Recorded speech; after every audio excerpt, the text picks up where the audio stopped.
Jean-Frédéric Poisson est président du Parti chrétien-démocrate. Il est candidat à la présidentielle de 2022. Il est auteur, entre autres, de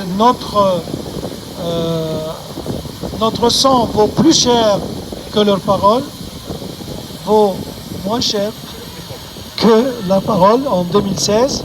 Et en 2018, l'islam à la conquête de l'Occident. Et nous avons eu la chance de rencontrer Jean-Frédéric Poisson quand il était député à l'Assemblée nationale.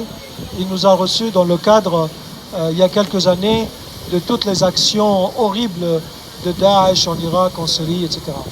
Jean-Frédéric Poisson, à vous la parole. Merci beaucoup.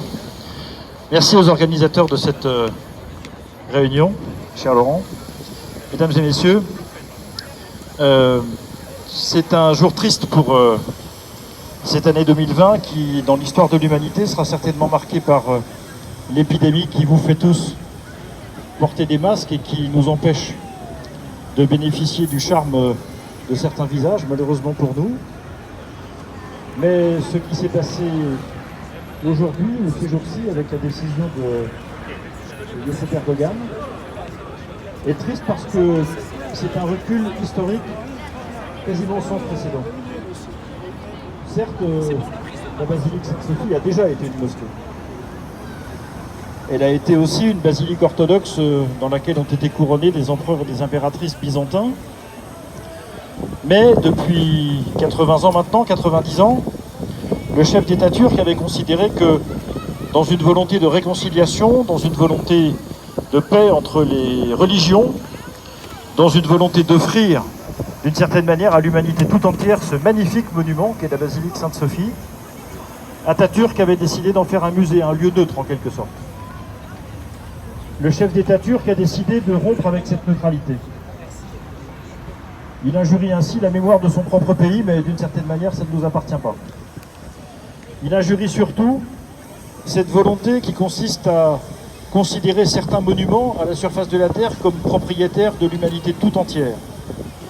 Et la neutralité de ce lieu était au fond la possibilité de cette propriété et l'incarnation de cette volonté de marquer une espèce de trace universelle sur ce magnifique bâtiment, ce magnifique monument, qui, comme la Tour Eiffel, Notre-Dame de Paris et quelques autres lieux, je dis la Tour Eiffel parce qu'elle est derrière nous et Notre-Dame de Paris parce qu'elle m'est chère, sont au fond la marque du fait que les hommes peuvent faire de très grandes choses, qu'ils soient animés ou pas de la foi, mais que de temps en temps, il est bon qu'ils soient réconciliés autour de bâtiments qui symboliquement leur appartiennent à tous. Il y a beaucoup à dire sur ce plan, donc du recul de l'universalité et de la propriété de l'humanité tout entière de ce lieu qui disparaît d'aujourd'hui. Sur un plan plus politique, il y a beaucoup plus à dire, malheureusement, de volonté expansionniste et nationaliste de cet homme dangereux qui est le chef d'État turc. Nous avons, nous autres, en Occident, je parle en Europe, mais pas seulement, été d'une faiblesse et d'une complaisance à l'égard du président turc qui a duré depuis maintenant beaucoup trop longtemps. D'une certaine manière, un certain nombre d'États islamiques ont été exactement sur la même position. La position extrêmement proche du président turc avec les frères musulmans double le danger que représente aujourd'hui l'exécutif turc à l'égard de nos nations et en particulier de notre pays, la France, mais pas seulement. La manière dont, petit à petit, le président turc veut asseoir son emprise sur les Balkans, sur la Grèce, la façon dont il menace aujourd'hui les frontières grecques, la manière dont il organise une espèce de tension permanente dans sa région, est un danger pour nous tous. Et si une chose au moins devait être apprise par les sociétés occidentales de l'épisode qui nous réunit aujourd'hui, c'est que plus aucune espèce de concession ne doit être faite au régime turc, ni en termes de coopération européenne, ni en termes de versement de crédit, ni en termes de contribution monétaire, ni d'aucune nature que ce soit.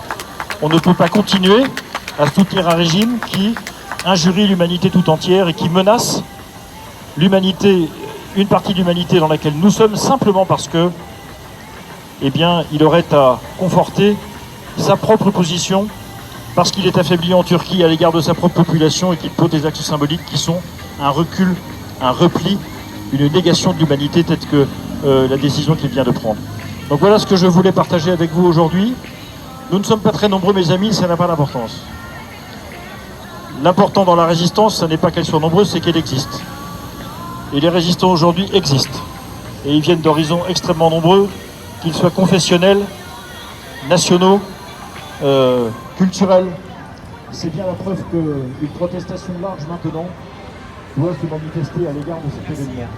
Et je conclus en disant ma tristesse profonde de voir que seules la Russie et la Grèce ont émis des protestations véhémentes par les voies les plus officielles contre cet événement. Le silence des pays occidentaux n'est pas dû simplement à la propagation de l'épidémie et à l'anesthésie générale que nous sommes en train de subir par les temps qui courent. Le silence occidental est dû au fait qu'il ne comprend pas cette conjonction qu'il y a entre le nationalisme et l'islam dans beaucoup de pays.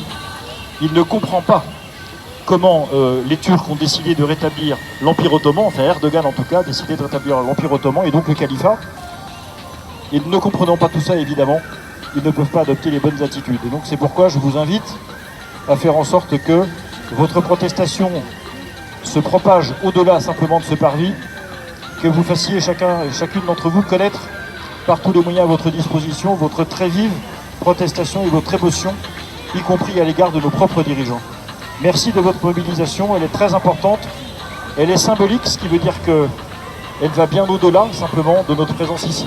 Et elle s'adresse depuis cette esplanade aux hommes de toute la Terre. Merci beaucoup.